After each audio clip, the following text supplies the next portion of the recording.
Scalping doesn't attract just any trader. It pulls in a very specific personality, not the slow planner, not the long horizon thinker. Scalping attracts people who feel most alive when decisions matter immediately, people who don't want to wait for confirmation, people who trust their reactions more than their forecasts. And that exact personality profile is why most people fail at it. Scalping is not simply trading faster, it is trading inside pressure, continuous pressure. Every tick counts. Every pause has a cost. Every emotional fluctuation shows up instantly in your results. There's no distance between your mindset and your P&L, nowhere to hide. If you've ever tried scalping and felt mentally drained after a short session, that alone tells me you already understand how demanding this style really is. Most traders believe scalping is about speed. It isn't. Speed is only the surface. The real requirement is emotional stability under compression. Scalping compresses time, emotion, and consequence into seconds. If your mental state isn't steady, scalping exposes it immediately. There's no forgiveness window, no space to recover quietly, no delay between mistake and punishment. I want to share a story that illustrates this perfectly. I knew a trader who was highly profitable as a swing trader, calm, patient, structured, disciplined. He had a solid system and followed it well. He decided to try scalping because he thought it would simply accelerate his progress. Same skills, just faster execution. That was his assumption. It took less than a week for everything to unravel. He became reactive, frustrated, constantly questioning himself. His analysis wasn't the problem. His issue was processing rapid feedback. Every small loss felt amplified. Every missed entry felt like a personal failure. Scalping didn't change his edge. It amplified emotional noise he never knew existed. That's when he realized something critical. Scalping doesn't reward intelligence. It rewards emotional neutrality at speed. The scalper's mindset is not predictive. Scalpers don't care where the market is headed later today. They care about what it's doing right now. Behavior matters more than narrative. Momentum matters more than opinion. Most traders struggle here because they want to be right. Scalpers don't care about being right. They care about being finished. That distinction sounds subtle, but it's massive. A scalper enters, manages, exits, and moves on. No attachment, no storytelling, no hope, no convincing themselves the market owes them anything. That level of detachment is rare. Most traders carry emotional residue from trade to trade. A win boosts confidence. A loss introduces hesitation. Scalpers cannot afford either. Every trade must stand alone. No memory, no anticipation, just execution. This is why scalping breaks people psychologically. The feedback loop is ruthless. You don't get time to rationalize mistakes. You don't get time to calm yourself down. If you're tilted, the market reflects it immediately. I once watched a scalper go from composed to reckless within 5 minutes. The market didn't change. 2 small losses occurred back to back. Instead of stepping away, he accelerated, clicked faster, took weaker setups. Within minutes, his edge vanished. When I asked him what happened, he said, "I just wanted to get back into flow." That sentence explains how accounts disappear. Scalping creates the illusion of control because trades are short. Traders believe they can fix things quickly. That belief leads to overtrading. Overtrading leads to errors. And in scalping, errors compound faster than in any other style. The scalpers who survive understand one core truth. They don't trade to feel engaged. They trade to execute. Most people are drawn to scalping because they want activity. Successful scalpers restrict activity more than anyone else. Fewer setups, narrower windows, tighter rules, faster exits, less freedom.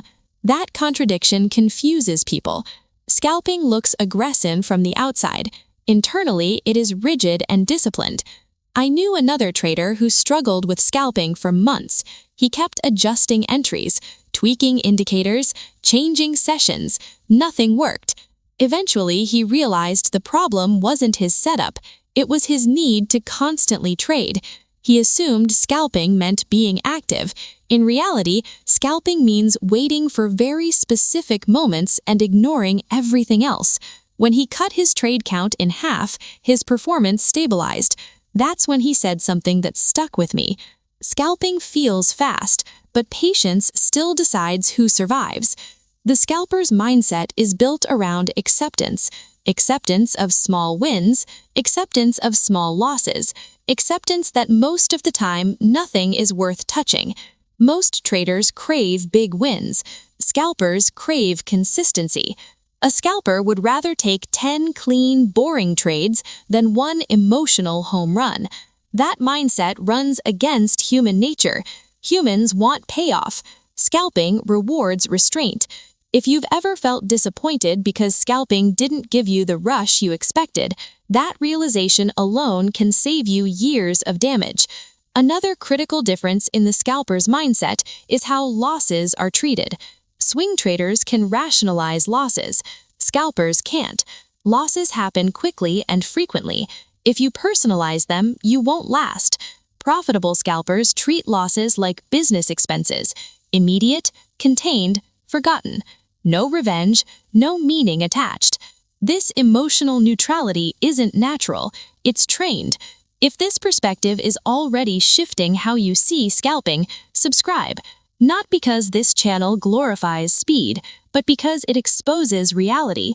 Most traders think scalping is a technical problem: better entries, faster execution, tighter stops. In reality, scalping is an emotional problem. Either your nervous system fits the pace or it doesn't. No indicator can fix a mismatch in temperament. One of the biggest myths about scalpers is that they're adrenaline seekers. People assume scalpers thrive on excitement. The truth is the opposite. The best scalpers are emotionally flat, calm, almost boring. If you need stimulation to stay engaged, scalping will destroy you. I once sat beside a consistently profitable scalper during a live session. No music, no commentary, no reactions, just silence and execution. When a trade won, nothing changed. When a trade lost, nothing changed. After an hour, I asked how he stayed so calm. He said, "I'm not trading to feel anything." That single sentence explains everything. Scalping punishes emotional spikes. Excitement leads to overconfidence. Frustration leads to revenge. Hesitation leads to missed entries. In scalping, these mistakes don't spread over days. They stack within minutes. Another essential trait scalpers need is decisiveness without attachment. They act immediately when a setup appears, but they don't argue with outcomes. Most traders are either decisive and emotional or cautious and analytical. Scalping requires decisiveness with detachment. That combination is rare. I knew a trader who hesitated on nearly every entry. He wanted confirmation. He wanted clarity. By the time he clicked, the move was gone. He'd chase, enter late, and get stopped out. He blamed speed. The real issue was indecision under pressure. Scalping forces acceptance of imperfection. You won't get perfect entries. You won't catch full moves. You will exit early and watch price continue. If that bothers you, scalping will punish you relentlessly. Profitable scalpers don't care about missed profit. They care about executed process. Another requirement is tolerance for rapid loss sequences. Even with an edge, multiple losses can occur in a short window. If each loss destabilizes you, your behavior will deteriorate quickly. I once watched a trader take 4 small losses in 10 minutes, all statistically normal, emotionally devastating. He sized up on the next trade and erased the session. That wasn't a strategy failure, it was emotional endurance failure. Surviving scalpers train neutrality. Wins don't inflate them, losses don't threaten them. Everything is treated as data. This leads to a misunderstood truth. Scalpers must be extremely selective. From the outside, scalping looks busy. In reality, professionals trade less than beginners. Most people fail because they feel obliged to trade. They sit at the screen thinking if they're not clicking, they're wasting time. That mindset guarantees overtrading. One scalper I knew had a rule that shocked people. If I feel the urge to trade, I stop. That urge signaled emotion creeping in. That awareness kept him profitable. Another requirement is rigid respect for limits. Scalpers cannot afford flexibility. Small deviations compound instantly. Slightly wider stops, one extra trade, a bit more size. In swing trading, these might be survivable. In scalping, they're lethal. This is why serious scalpers use hard daily limits, max loss, max trades, time cutoffs. These aren't conservative, they're survival mechanisms. Mental fatigue is another underestimated killer. Scalping demands intense focus, not excitement. Focus drains quickly. Decision quality drops before traders notice. That's when mistakes appear. The best scalpers don't push through fatigue. They stop early. I once asked a profitable scalper why he only traded the first hour. He said, because that's when my mind is clean. Slower decisions cost money. Scalpers also think about time differently. They operate in moments, but judge success over hundreds of repetitions. Humans crave immediate validation. Scalping denies that. It demands trust in process while outcomes fluctuate rapidly. Scalping doesn't just expose weakness, it accelerates consequences. Mistakes that might take weeks to show up elsewhere can destroy an account in one session, not because scalping is random, but because it removes the buffer between behavior and punishment. One of the most common account killers is mistaking activity for control. Traders feel busy and engaged, but emotion is driving clicks faster than logic can intervene. I once watched a trader take 12 trades in 15 minutes, not because 12 setups appeared, but because he wanted to stay synced after a loss. His edge collapsed instantly. Scalping removes pauses unless you force them. Survivors build pauses into their process, mandatory breaks, session limits. Without them, the market pushes until you break. Revenge trading often disguises itself as momentum. Traders chase flow. When winning, they feel it. When losing, they try to get it back. Flow cannot be chased.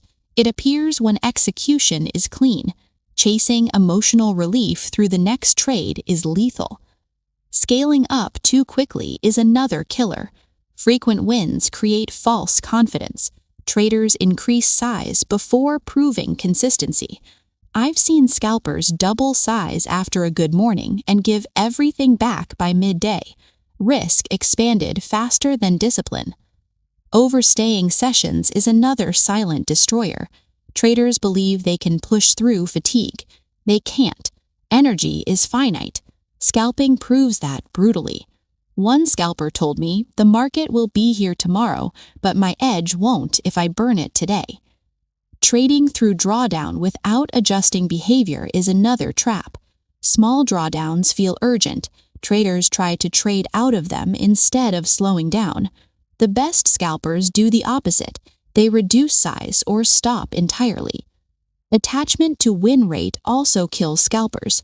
Obsession with accuracy leads to marginal trades. Professionals accept losses easily.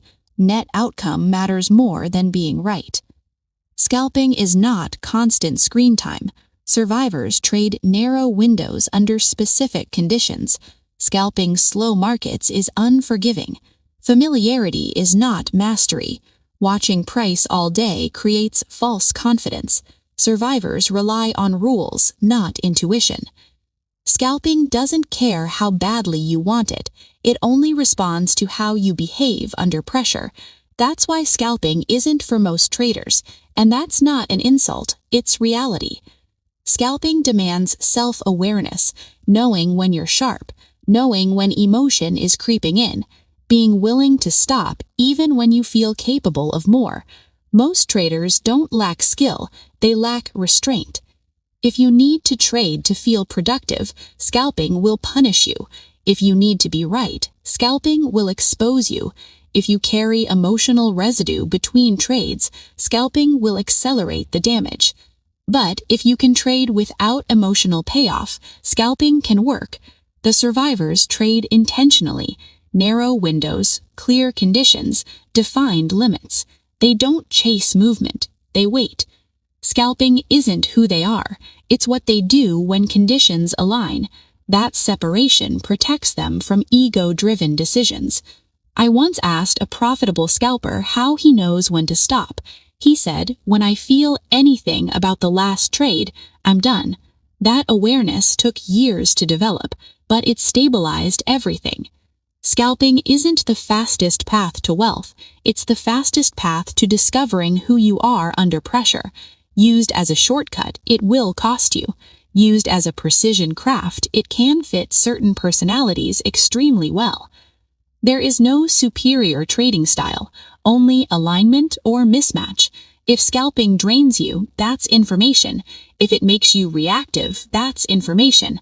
Ignoring that information is how accounts disappear. The best traders aren't attached to style, they're attached to longevity. They choose what allows clean execution and peace of mind. That's the real edge. If this helped you see scalping more clearly, share it with someone forcing themselves into fast trading and burning out. And if you want more content focused on mindset, discipline, and sustainability instead of hype, subscribe. Scalping isn't about speed, it's about restraint under speed. Most people try it for action. The only ones who succeed are the ones who say no more than yes. If you can do that, scalping becomes a tool. If you can't, it becomes a trap. And knowing that difference might be the most important trading decision you ever make.